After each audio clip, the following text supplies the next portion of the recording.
是2022年12月21日当地时间的下午15点10分。我现在在等回家的渡轮。我今天想讲的是关于我个人的信仰的问题。昨天被同学问到了我信仰的宗教是什么。我说我是无神论者，我不信上帝。对于他们穆斯林国家的人来说，这个可能会有点诧异。然后呢，我就回家以后又做了一点功课。昨天晚上回家以后就是仔细的想了一想，然后呢也看了一些专家学者的一些资料。其实对于外国人来说，我们中国人如果是直接说没有信仰，这个是不完全正确的。我们只是无神论者，并不是说没有信仰。对于老外来说，他们如果是做了错事，他们会受到上帝的责问。在他们离开了这个世界去另外一个世界的时候，会有一个人问他你为什么要这么做？然后老外就需要想他为什么要这样做，然后回答告诉给上帝。像我们中国人的话，因为是无神论者，所以可能不会有一个很具体的对象要去倾诉，要去忏悔。今天呢，我又找到了这个老外的同学，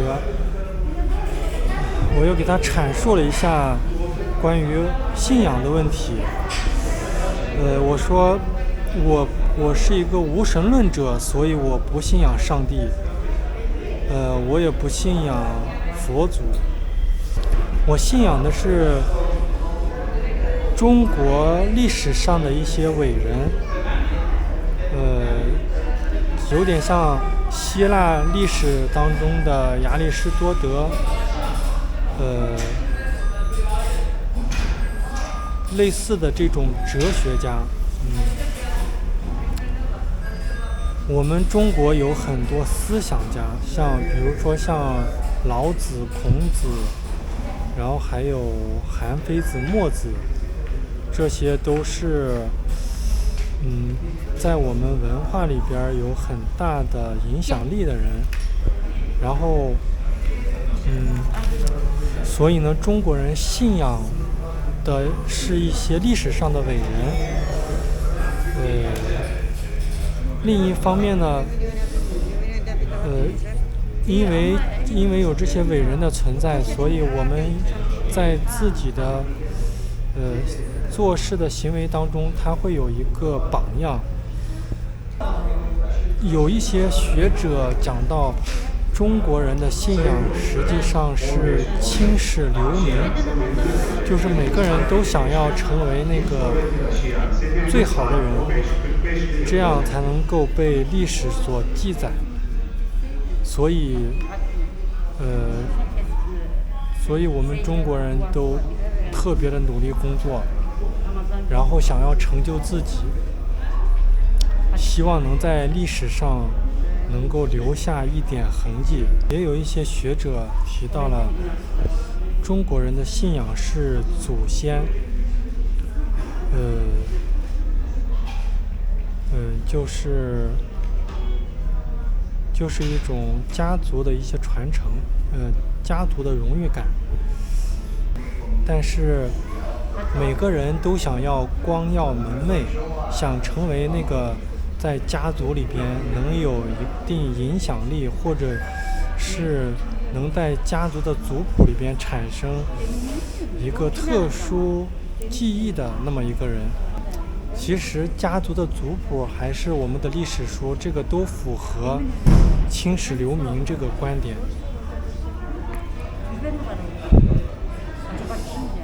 那我们到底敬畏的是什么？我觉得敬畏的可能就是不成为坏人，成为一个有影响力的人。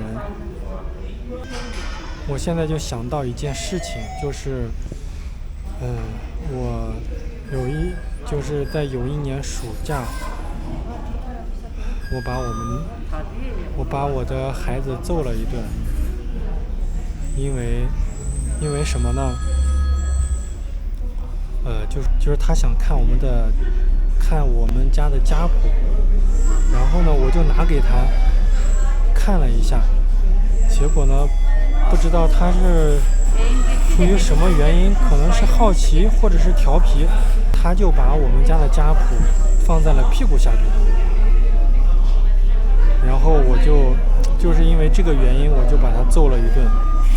他当时的年龄应该是已经6、7岁了，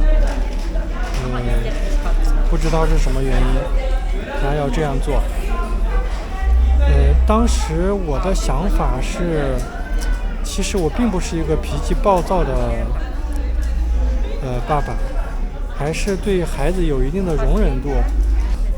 我当时的一个想法就是，虽然是这就是祖先家族里边的那些名字都是一个祖先的符号，如果作为后辈把祖先的名字坐在屁股下边，我觉得这是一个特别大不敬的事情。虽然祖先已经都已经没有了，但是祖先的那个印记，它实际上是留在这个族谱里边的。也有可能祖先的，在我的印象里边，就是有可能祖先他的在天之灵会看到这个信息，可能对于后辈的一些这种大不敬的行为，祖先会能看得到。其实我当时揍孩子并不是出于自己的愤怒，而是出于防止祖先对孩子产生一定的诅咒。虽然是无神论者吧，但是我觉得这个从一定的侧面上来说，我们敬畏的还是祖先，并不是我们毫无畏惧，也并不是我们做一些不好的事情的时候毫无顾虑。我们作为中国人，我觉得约束来自于自我，而不在于另外的眼睛。如果一个人想做好人，那他肯定是发自内心的。如果一个人变成了坏人，那他也是没有任何约束的，因为他在自我约束的这个上面已经放弃了自己。所以我觉得可能会有2个极端。一方面呢，就是我们中国人要么是特别好的人，因为他有一个自我约束的一个标杆，就是他自己心目中的那些伟人，那些榜样，也有可能是他的亲戚，周围的亲戚。另一个极端呢，就是他已经完全放弃了自我的约束。什么事情超出底线，他就去做什么事情。什么事情能够对他获得利益，那他就毫无顾忌的去做。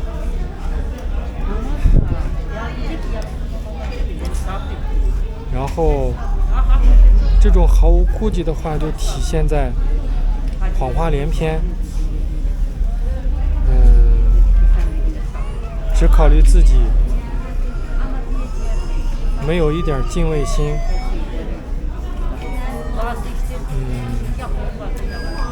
追逐利益，在事情上只考虑钱。就像前几天和我一起住的一个室友借了我几百里拉，也没有多少钱，人民币也就是200多块钱，但是呢，就是满嘴谎话。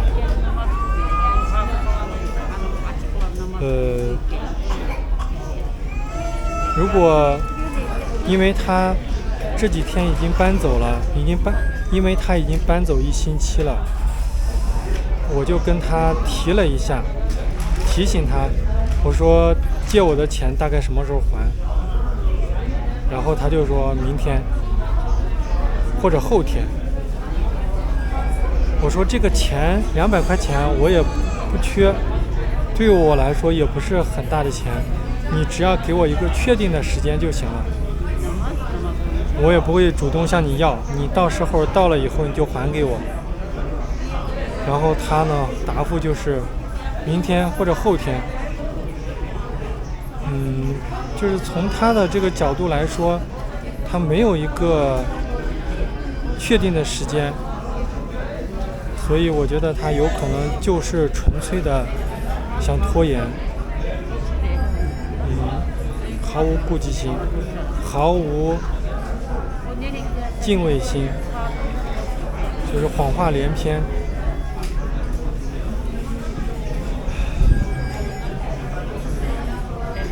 好了，我们的船快要开了，今天就先聊这么多。